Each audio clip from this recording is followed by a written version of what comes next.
7 mums with 0 filters. I did think the state of you. They've got strong opinions. You have to remind them that you're a bad bee. I'm not a dead corpse. But will they agree? Whenever you're ready, you've got to be intimate with your partner. How quickly? Is 11 years too long? Each of them will debate a hot parenting topic. I do like to look like that hot mum. I don't want to look like a scab. I've lost everyone now. Oh well. Now it's time to pick a side. It is ultimately going to hurt the baby. They won't remember it. That's my thing. Well, I'm going to stick up for you a little bit here. Sex after kids can be even more intimate. Who said that? That's me, guys. Ooh. I feel like I can take this one. Yeah. Just let you take The it. floor is yours. Hi. Hello. So, hit me with it. What's your argument? I think it's really important after you have a kid, you've got to be intimate with your partner. How quickly? Whenever you're ready, but I feel like you can't. Is 11 years too long? I think it's important whenever you're ready, like physically ready, to be intimate with your partner. And you think it's better after kids?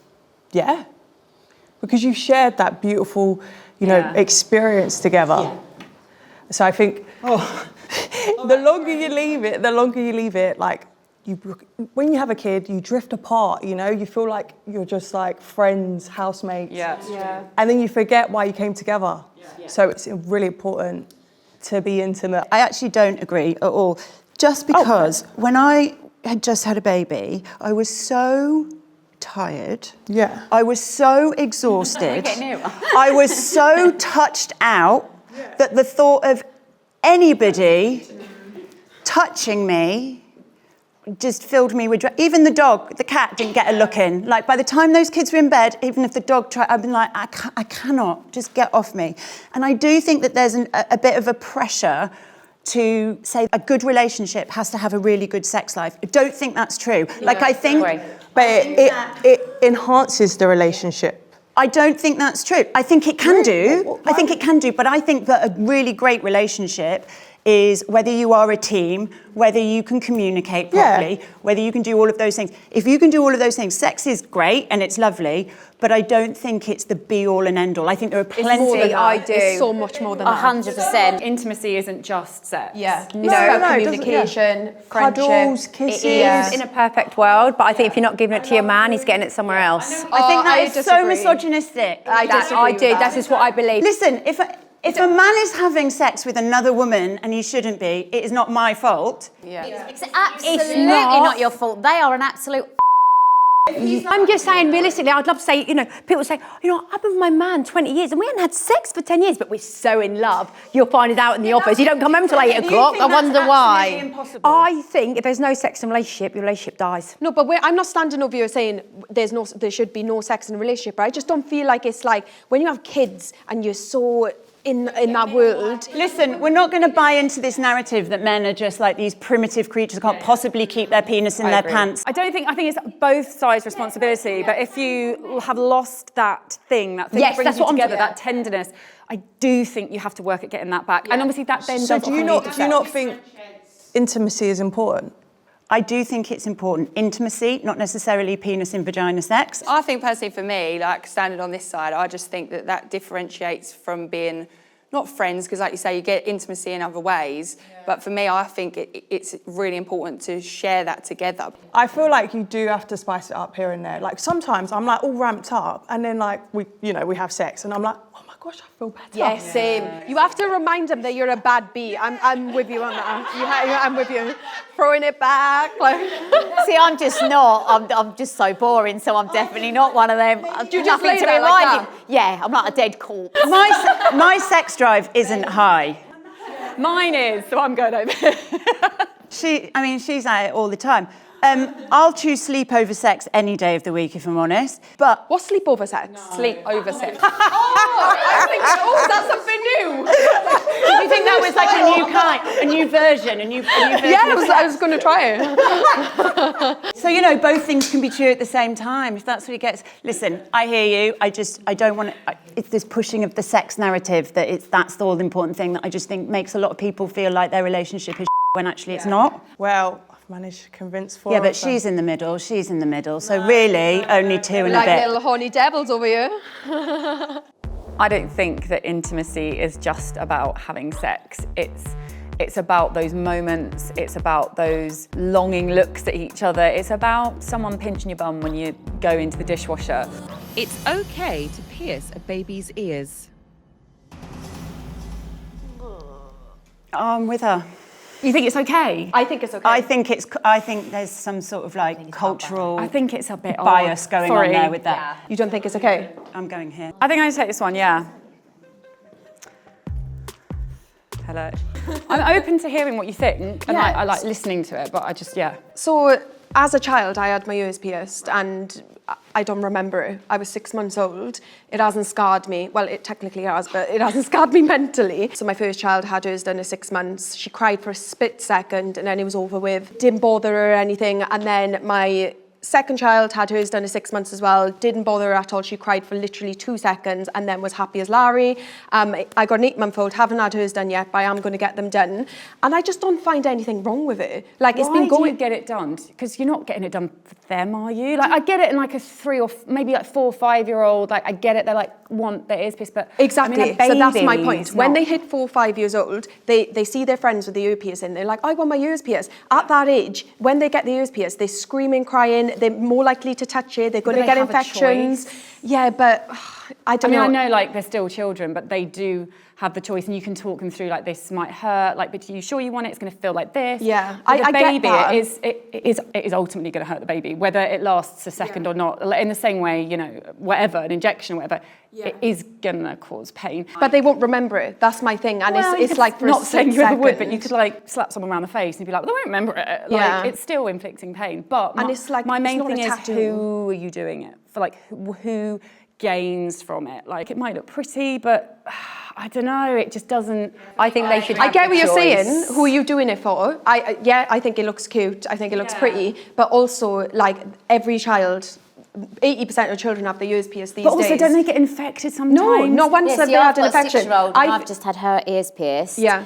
Because she asked me, she had the choice. I told her it was going to hurt. She was aware of that. I said it might get infected. She was aware as much as she could be. Yeah. And she didn't scream in massive pain. She actually was really, really brave. She didn't cry. It's She was not really really happy a with painful them. procedure, But I think like- She had the choice. But I think Yeah, she I asked me. get what you're saying. Like, she had the choice. And also I worry But about you just. pulling. Babies pull their ears. It could be No, damaging. that's. I've never had a problem with that. Oh, okay. I feel like kids are more likely to get infections when they're older and they're aware of it and they're playing with it. Do you put like hoops in there that where they could No, be? no like, hoops, just like tiny little studs. Because like I said, when they get to that age, they're like my daughter's friends, she's 10 right now, all her friends are wanting to get their ears pierced right now. I'm going to stick up for you a little bit here. On a personal level, I wouldn't have my baby's ears pierced. But I do think our resistance to it is actually an unconscious bias, because you think it's a very normal thing to do for a lot of overseas, like Spain, France and Europe. It's a lot to do with like traveller communities and all the rest of it. I know my mum used to say, oh, it's really tacky, it's really common. That was just because of that bias towards that. And I think we're taking that on a little bit. It's seen as a bit common. I don't know if I and am. actually, I think it's not something I would do, but I respect anybody's right to do it. If there are people who are willing to chop the foreskins off boys, Exactly. then I think a bit of for ear medical piercing. reasons. No, not for medical Yeah, but you reasons. can't do that on the NHS over here, I don't No, think. but you unless don't get your ears pierced not on the unless NHS. it's a medical reason. Yeah, Yeah, but you can pay to have it done privately. But that's a cultural thing, right, right? and so or a is religious thing. and so we're piercing babies' ears in a lot of places. Yeah. That's what, for me, it's nothing to do with the actual ears. The whole reason that I wouldn't want to do it is purely because of I can't even take my babies to have their injections without me wanting to cry. So if they don't need to, I just won't. So when she asks me, I'll say, yeah, sure, but I just can't because I don't want to put myself and her through this And I know distress. you can't ask your child if they want their immunisations, but ultimately you are doing that, if you are doing that, because of health and reasons like that. For getting their ears pierced, there are no health benefits to that. Yeah, I get you. But I just think it just gets blown out of proportion. It's just a tiny little ear piercing. You're not giving them a tattoo. But what about Do you know maybe what I one mean? day your child might say, I didn't want my ears pierced. Oh, I've never heard one child say, oh, I don't want my ears pierced. Have you? It could happen. Yeah. I've never heard Well, of it. I've never had that with my never- children. No. Do you feel when people look at your babies with their ears pierced, do you feel judged? I've never been in a scenario where I feel judged, but I think if I was to put up a video now of my child getting her ears pierced, I'd be scrutinised for it. Yeah, but I stand by it. I will always get my kids' ears pierced. I don't see anything wrong in it. I see people's point of views, like, oh my God, they can't even say yes, they can't even say no, but... Okay, so if you had a little boy, say, would you get their ears pierced? Definitely. You would? Yeah, just because it saves them experiencing it and feeling it when they're older. Like, they're so unaware of it, and they'll never remember it. Yeah. Yeah, so I'm all for ear piercing, sorry guys. I've been as guilty as everybody else, if I'm honest, thinking that kids with ear piercings can be a bit common. I've got it from my mum, not proud of it. But having thought about it, I do think that perhaps our reaction against it is more of a cultural, unconscious bias than we think it is. It's an embarrassment to your kid if you turn up at the school gates in PJs. I agree with that, actually. Shut up. Yeah, I agree, to be honest. That's me. I agree. Oh no, I'm against I don't think I do. I mean, like an actual pyjama, like actual pajamas. That's a bit odd. I'm but, against. That's Yeah, not you're pajamas. going. I'm going for it. Oh, I didn't think you would turn up to school in pyjamas. Yeah. No, but I respect everybody's right to do so if they want to. No, I don't agree with it. Okay, go on, hit me with it. I'm over here. I just think it's nasty, just nasty. And think of your like kids, come on. If my mum picked me up in her pyjamas, I think I would die of embarrassment. I don't care if I embarrass my kids. Like, that seems like a them problem and not a me problem. Have you worn your pyjama top under a coat, maybe? Always. Yeah, me too. I have seen women up the school and they are in full, fluffy, dirty-looking pyjamas and slippers, and I just think it's nasty. I'm going to give those parents the benefit of the doubt. I'm going to give them a little bit of grace, and I'm going to say maybe they had a really tough morning. How long does it take? Like, I don't bother putting makeup on and stuff for school run, but how long does it take to literally make just decent hygiene, put on a clean top and some leggings and drop your kid to school? It's just normal things. Like, you have to clean your teeth. You have to clean your teeth. You've got to change your knickers. You've got to wash, and you've got to put new clothes on. washing. And if I'm you're not washing. No, but you Sometimes I won't brush my teeth, I'll be You're honest. still washing once a day. In the morning, if I'm quickly doing the nursery. I'm fully ready and dressed for the day. Me going to the school run to drop off versus picking up is a whole different person. So different. It's like a professional model at pick You up. don't have to go glamorous, I don't think. But I just think if you can't get dressed, get yourself dressed, this is just basic. I can hands up say that my life is mess. I am the queen of chaos. Sometimes I don't know what I've left the house in, frankly. I went out the other day with 2 mismatching slippers, and I just want to give these parents a break, because I do not know what their morning was like. I will never judge anybody for turning up. The fact that they're there, they've got their kid there, everybody's alive. I think it'd be best if they weren't there. Darling. I think it'd be best if they didn't turn up. Oh no. I would never drop In the a boys full- off I'm in my talking pyjamas. about going up in like pink, fluffy star pyjamas. Like, come on. I mean, listen, I'm struggling with the pink fluffy pyjamas, I'll be honest. Yeah. I just look at them and just thought, oh my God, and I did think the state of you. Let me say this.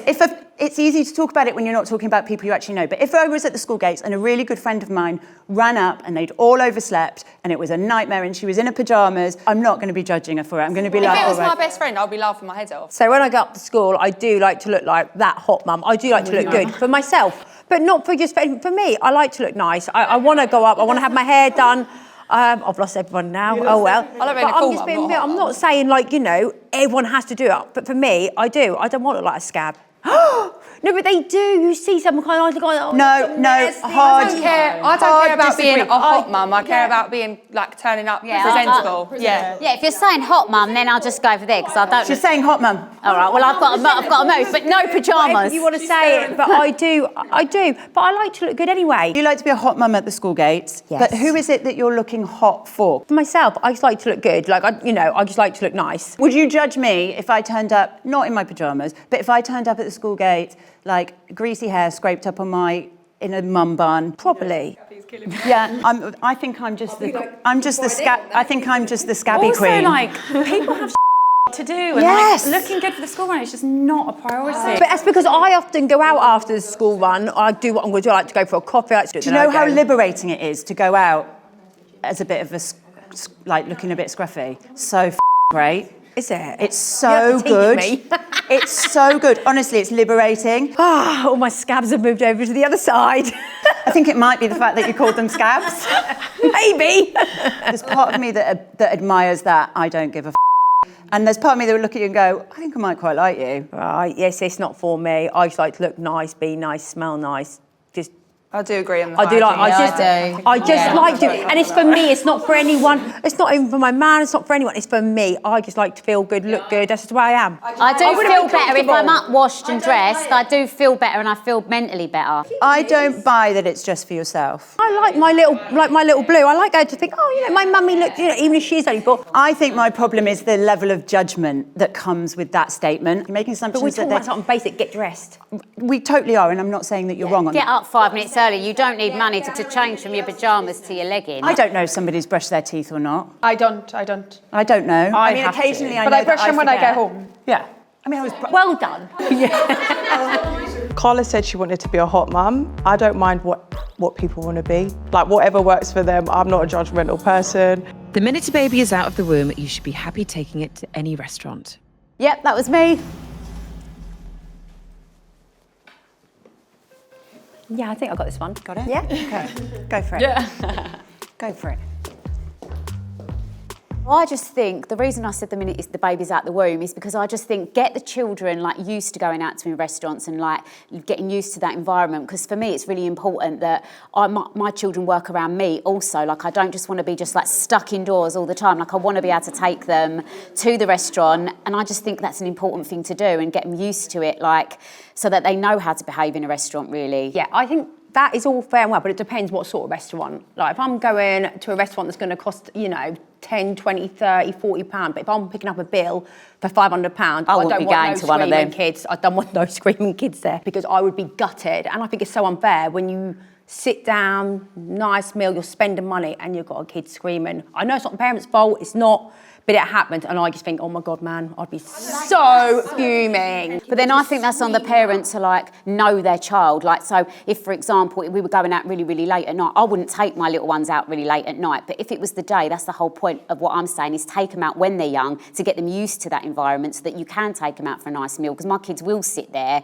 and have a nice meal. And that's fair enough. And like, yeah, my kids are pretty good, but they can kick off. And if they kick off, I just think it is just so uncomfortable and so bloody annoying, I ain't gonna lie. Do you know what I mean? So Gemma, you said the moment they fall Yeah, out of the that's womb. where I'm on the so side. I agree, like 3, 4, 5, whatever, but an 18-month-old in a really Yeah, I would. nice I'd take my restaurant, newborn. nobody's having a good time. I'm not having a good time. She's not having it. They're not having a good time. I'm like... No, I think that's the best time to take them. I think that's the best time to I take think I'd be them. super straight. I think like there's places for kids and there's places for adults, and that's just why I am. Well, I didn't have sitters either. I didn't have parents around to take it. So if I didn't have a babysitter, I would never have gone out. So I go out all the time. For my mental health, it's important for me to eat out and go and socialise. So important. It's like when people take their kids on first-class flights and things, and I think, man, nah, if I'm paid $5,000 for an upgrade and there's a kid screaming beside me.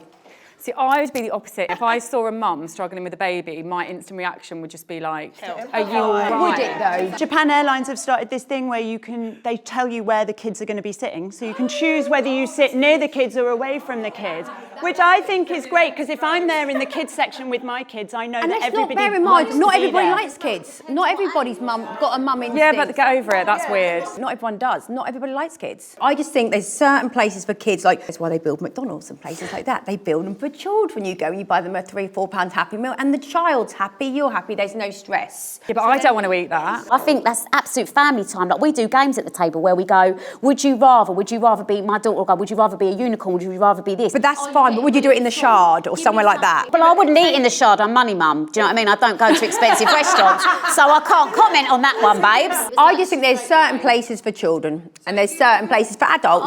Like when people take their kids run around a pub, that's not for me. Carla, did you just say you don't like kids in pubs? Not all pubs. No, sorry, you've lost me. You've lost me. I think pubs are great for kids. So if your best friend had a 40 Oh, no, year, I don't really like my kid in a pub. I thought you were going to say she don't like my kid. I was like, ooh. I'd go out with my friends on their own. I'd like to have more date nights with my husband. I don't because of babysitting. Did she say donuts with her? donuts. Like if I'm going to the restaurant, I do think it's so important that we are teaching children to sit at the table and having conversations with them and getting them to put down their devices and saying some things like, is there anything bothering you at school? What was your best thing at school today? That's a whole other thing. I think eating and food and general conversation and a meal around the table is really important. The parents are sweating out, they're trying to stop their kids, shh, shh. You know, and I just look at them and I think, oh, it's like when you go on holiday, sometimes I look at them and think, I'm not saying that kids shouldn't go on holidays, there's holidays for children, but I sometimes look at these parents and I think, oh, this ain't a holiday, this is hell. I take my kids to restaurants and it doesn't always go the way I planned it, but I do like to do it because I want to still go out. I still want to eat great food and I love eating out. I love it.